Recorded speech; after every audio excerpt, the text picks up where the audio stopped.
रिश्वतखोर है। आपने एग्जांपल दे दी, अपनी वालदा को भी कोट कर दिया और आपने कहा ये सब रिश्वतखोर है। आपने जनरलाइज कर दिया। आपने कहा सहाफ़ी वो भी बिक जाते हैं, आपने कहा तमगे मिलते हैं वो भी बिक जाते हैं। तो क्या सिर्फ डॉक्टर फरिश्ते हैं इस मुल्क? सर आपको तमगा मिला है? नहीं, मुझे नहीं चाहिए मिला। तमगा। मैं आपसे सवाल कर रहा हूँ, आपकी स्पीच पे सवाल कर रहा हूँ। मैं यही कह रहा हूँ, आपको तमगा नहीं मिला ना।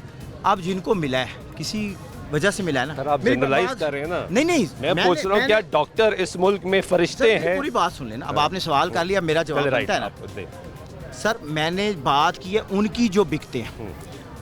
कुछ वो भी हैं जिनके एक कलम से हिसाब गुजरे हैं, बड़े हैं, ठीक है। मैंने उन बात की है जहाँ इंसाफ डिलेड होता है। Justice delayed is justice denied, आपने सुना होगा। सर मेरा अपना केस किया है, 8 माह हो गए, मुझे इंसाफ नहीं मिला। मैंने तो वही बात करी जो प्रैक्टिकली आई एम फेसिंग। मैंने तमाम को हम कह भी नहीं सकते ना, उसमें तो हमारी फैमिली के लोग भी आ जाते हैं। आपने कहा कि जब भी सेक्रेटरी लगते हैं, डीसी लगते हैं, कमिश्नर लगते हैं, तो इनको पंजाब में रख नहीं जा सकता अगर ये रिश्वत ना ले। तो ये तो आप जनरलाइज कर रहे हैं ना सर। जनरलाइज डॉक्टर क्या फरिश्ते हैं? मेरा सवाल सिर्फ ये है। नहीं, डॉक्टर क्या डॉक्टर रिश्वत नहीं लेते? लेते होंगे। क्या डॉक्टर फार्मास्यूटिकल कंपनीज के पैनल पर नहीं आते? क्या डॉक्टर्स अपने प्राइवेट क्लिनिक्स में लोगों को नहीं लेके जाते? लेते हैं। तो फिर जनरलाइज नहीं करना चाहिए। नहीं सर, आप मेरी बात, फिर वही बात है। मैं तो सिर्फ कह रहा हूँ कि आप ईमानदार होंगे, मैं ईमानदार होऊंगा। हो सकता है मैं भी ना हूँ, आप भी ना हो जी। अब आपने सही बात की है। मैंने ये कहा नहीं करना चाहिए कि जितना हमें फेस हुआ है, हमें यही लगता है। आप एक जनरल ओपिनियन बनानी होती है ना। मुझे इंसाफ मिल जाता, इस बंदे को इंसाफ मिल जाता। अब इतने लोग खड़े हैं, मुझे इनमें से एक बता दे जिसको वो गया है, उसके बाद उसको फौरी तौर पे इंसाफ मिल गया। वो गया है, उसको फौरी तौर। मेरी बात सुने, मीडिया में ना सर येलो मीडिया मौजूद है। मैं हमारा ये यहाँ पे एडमिट करता हूँ है, लेकिन हो रहा है। 20 दिन से लोग बैठे हुए हैं, बड़े बड़े चैनल हैं, उनके मालकान कुछ सियासी भी आशीर्वाद है, वो हमारे ऊपर प्रोग्राम नहीं करते। आप मैं कर रहा हूँ प्रोग्राम, आप कर रहे हैं। मैं पहले भी आता है प्रोग्राम करने। ये काजमी साहब को मौजूद है, मैं यहाँ पहले भी प्रोग्राम करने था। आप मौजूद नहीं थे इसलिए मैं वापस चला गया। लेकिन आप खुद आज आप मौजूद है तो मैं दोबारा आया हूँ, क्योंकि लीडरशिप मौजूद ना हो और प्रोग्राम हो जाए तो फिर आपने ही अगले दिन तकरीर में करना था कि वो आए, वन साइडेड प्रोग्राम किया और चले गए। आज क्योंकि आप हमें मिल गए यहाँ पे, क्योंकि आप खुद भी यहाँ पे बहुत कम ही नजर आ रहे हैं, तो हम आए थे, आप नहीं थे, एहतजाज पे नहीं थे, इसलिए हमने वन साइडेड प्रोग्राम नहीं किया। जबरदस्त। आप मौजूद है तो हम प्रोग्राम कर रहे हैं। पहली आपकी इत्तला के लिए है कि मैं जेल रोड रैली में था, मैं कैनाल पे रैली तो पे आज थे ना। हाँ, मैं तो पिछले हफ्ते की बात करूं, हम यहाँ पर आए, आगे मूव ऑन करते हैं। अच्छा, लाहौर के डॉक्टर्स किधर हैं? लाहौर के BHUs के लोग किधर हैं? वो क्यों नहीं एहतजाज कर रहे? इसमें ना हमने शिफ्टें बनाई हुई हैं, ठीक है। तमाम लोग आते हैं।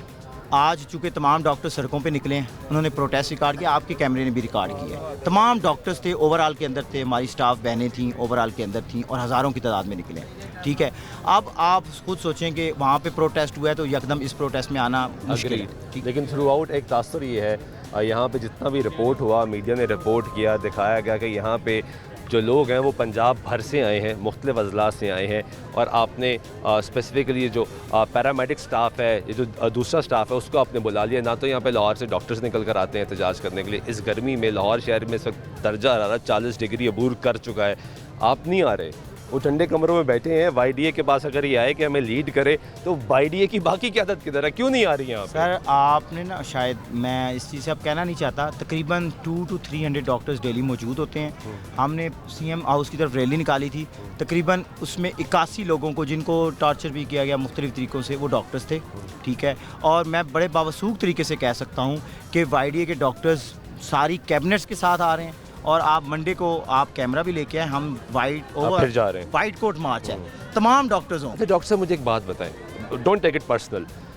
सवाल ये है कि ये एक तासुर बन चुका है कि YDA डॉक्टर्स की बदमाश कम्युनिटी है। ऐसा क्यों है? ये क्यों ऐसा तासुर क्यों बनता जा रहा है? सर मतलब कुछ भी हो, कहीं भी हो, तो YDA आके सड़कों पे मौजूद होती है। आपने कहा कि लोग मर रहे हैं, आपने आउटडोर बंद कर दिया, अस्पताल बंद कर देते हैं, शट डाउन कॉल दे देते हैं। ऐसा क्यों है? आपने कहा मसीहा है, अगर खुदा ने इज़्ज़त दी है तो कोई और तो नहीं ले सकता। ये बात दुरुस्त है। अगर खुदा ने आपको डॉक्टर बनाया तो इज़्ज़त दी है। इज़्ज़त दी इसलिए कि आप लोगों के लिए मसीहा बने, लोगों को अद्वियात, लेकिन आप अस्पताल बंद करने पर चले पड़ते हैं। सर अच्छा, ये YDA को कहा जाता है ना? कहा जाता है, या आपको भी पता कहा जाता है? मैं यही कह रहा हूँ, लायर्स को हमें कहा जाता है। मसला ये है कि आप किसी भी ईद वाले दिन, शब बरात वाले दिन, या किसी भी वो दिन जो डेंगू आया, कोविड आया, आपने कवर किया होगा, आपको ड्यूटी पे यंग डॉक्टर ही मिला होगा। कोई आपको प्रोफेसर नहीं मिला, कोई VC नहीं मिला होगा, कोई MS नहीं मिला। MS शायद उस वजह से मौजूद हो, लेकिन सीनियर डॉक्टर नहीं होते, जूनियर ही होते। हम YDA वाले ही होते। जूनियर ही सीनियर बनता है ना? नहीं बात सुन सर, बात ये ना, इनकी ज़िंदगियाँ भी रिस्क पे होती है ना, उस पर अलाउंसेस यंग डॉक्टर्स को ना मिले उसने ले लिए, कोविड के अलाउंस भी ले लिए, सारे ले लिए। अभी मसाइल शुरू हुए, हम तो बदमाश थे ना, हम ब्लैक मेलर्स थे। प्रोफेसर फैसल मसूद साहब आपने देखा, म्यू के अंदर उनको कहा गया this guy should be fired. Professor Kashif Shabbir Khan जना हॉस्पिटल के आई सर्जन, उनको निकाल दिया गया। प्रोफेसर असगर नक्की साहब सर्जी का बहुत बड़ा नाम है, बहुत शरीफ और नफ्स आदमी है, उसको फौरी तौर पे जबरी रुखसत पे भेज दिया गया। चलो हम तो बदमाश ठहरे, वो तो शरीफ थे, उनके साथ ये सलूक किया गया। ये सलूक ही लोगों को बदमाश बनाता है, ये सलूक ही लोगों को अपने हकूक़ अपने हाथ से लेने का मौका फराहम करता है। हम क्यों सड़क पे बैठे हुए हैं? अगर सीएम साहिबा पहले दिन हमारे साथ आती, या मरियम औरंगज़ेब आती, या सेक्रेटरी साहब आते, मैं आपको बताऊं, मैं आपको आपके 2 मिनिस्टर्स भी हैं जो हेल्थ के हैं, उनसे बात नहीं करना चाहते आप? सर वो क्या ही बात करेंगे, वो अभी मुझे पीएमए के कुछ दोस्त बता रहे थे, उनके पास वो गए हैं, उन्होंने कहते बीबी सानू भी गालां काट रही। अच्छा अब बात क्या है, मैं आपको हकीकत बताता हूँ। काज़मी साहब खड़े हैं, कैमरा है, अल्लाह जानता है मरीम नवाज साहिबा हालात बेहतर करना चाहती हैं। She wants to better the hospitals, क्यों कि वो सीएम बनी है पहली दफ़ा। लेकिन उसकी इतनी नाअहल टीम है कि 1.5 साल बाद जब वो विजिट पे निकली तो उसी टीम ने उनको भी चकमा दे दिया। उनको कहा कि भाई ये एमएस जो है ना ये ख़राब है, और वो एमएस का लेटर निकला हुआ था, वो रिज़ाइन कर चुका था। ये आप देखें, ये ब्यूरोक्रेसी है। उसके बाद अब सेक्रेटरीज जा रहे हैं ना, हॉस्पिटल बेहतर हो गए, ये सेक्रेटरीज पहले फील्ड में क्यों नहीं आए, ये पहले मिनिस्टर्स क्यों नहीं आए? सर एक जफरे मौज ब्यूरोक्रेसी की। अभी आपने कहा कि एडमिट किया कि इस वक्त जो चीफ मिनिस्टर पंजाब हैं, कि वो क्योंकि पहली दफ़ा चीफ मिनिस्टर बनी है, वो कुछ बेहतर करना चाहती हैं।